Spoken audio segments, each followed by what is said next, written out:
Hey guys, welcome back to my channel. Today we'll be making a very simple stew but with a twist.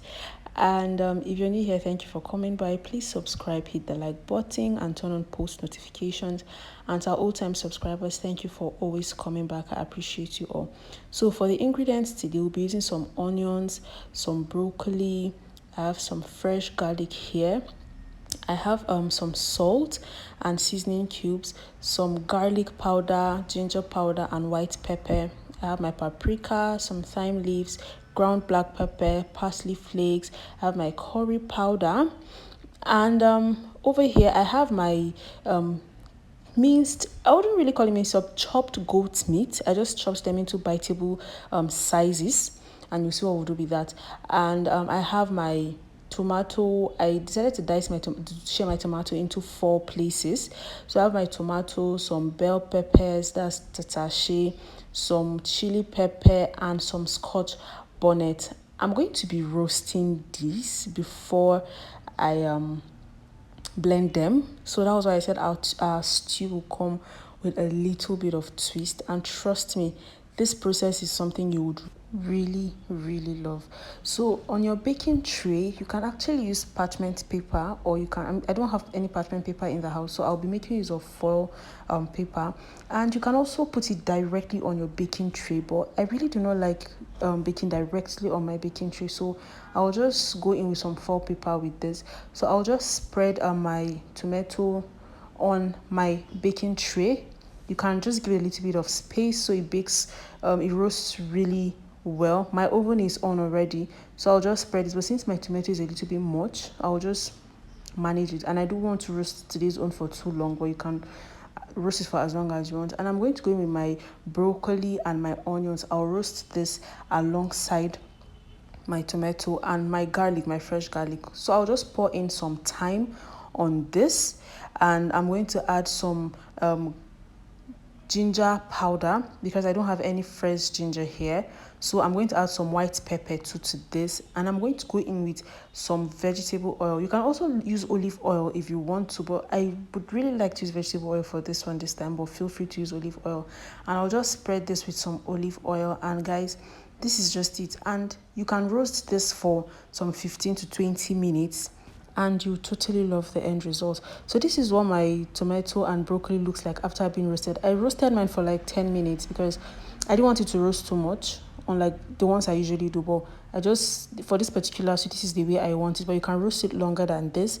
So trust me, I'm just going to remove my broccoli and set aside and blend my tomato and keep them. So let's go to my meat. I'm going to just pour in my meat in my pot and just add some of my seasoning to this and just let it cook for a bit. I'll go in with a little bit of onions, some seasoning cubes. I'm going to add my salt at this point, then some powdered garlic. So that was what I needed my powdered garlic for. I'll add some white pepper to this as well, some ginger powder. I'm going to add some paprika, some thyme, and my curry powder. All the condiments I need to boil or season my meat is what I'm going to add in at this point.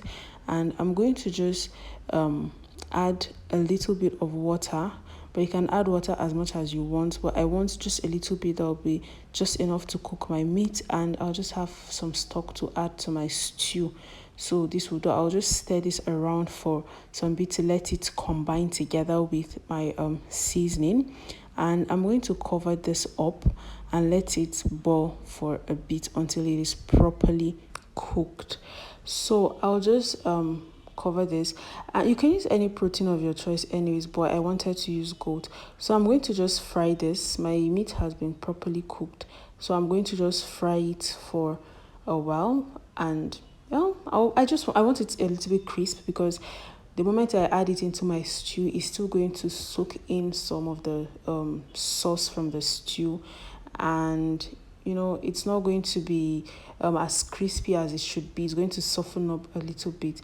So we'll just give this a fry until it is properly fried. So this is what my goat meat looks like. I'm going to just take it off of heat and set aside. So I'm going to still use this oil that I use in frying my goat meat, because it already has my goaty flavor in it already. So instead of using another oil, I'm going to be making use of this particular one to, still get more of the flavor in my stew. So we'll just take this out and set it aside. I'll go in with my onions at this point. I'm going to just stir this around and let it fry for some 3 to 4 minutes. You can fry yours for longer. And I'm going to add my tomato blend at this point and just like stir it around pretty well so that it combines with my oil and gets properly fried. I know you might feel the oil is a little bit too much, but don't worry, it's going to be just okay at the end of the day. I'm going to just cover this and let this fry for a little bit so it doesn't splash around. My tomato has fried for a while, so I'll just go with my seasoning cubes, some paprika, some black pepper, some curry powder, and some ginger powder, just a little bit. Of course, I will not be adding thyme to this because we added thyme earlier when we were roasting our tomatoes, so I wouldn't be needing any more here. So I think I'm just going to go with the rest of my spices. I'm going to add a little bit of garlic powder too. So I'll just stir this around and let it combine really well. And while it has combined, I'm going to fry it a little bit, and I'll go in with my meat and my broccoli at this point. Broccoli gives it a very rich flavor that I cannot explain. And of course, broccolis are healthy, so I'll just add this in, and I'll go in with my stock from earlier. Yeah, that's why I told you I don't want too much stock because I like my stew really thick. So I'll just stir this again for a bit, and I'm going to let it combine properly before we cover this up for it to boil a little bit more. I like to cover it because I don't want the stew splashing all over. So it has boiled a bit. I'm going to go in with my parsley flakes at this point. You can use fresh parsley. This is for some extra flavor and color. So I would strongly recommend you use fresh parsley, but if you don't have fresh parsley, this will do just fine because I don't have any in the house right now. So this will just do the trick for me. So I'll just stir this around, and guys, our stew is ready. We'll just cover this up and let it boil a bit, and you can serve this with rice, yam, anything, pasta. Thank you guys for watching, and I'll see you soon again.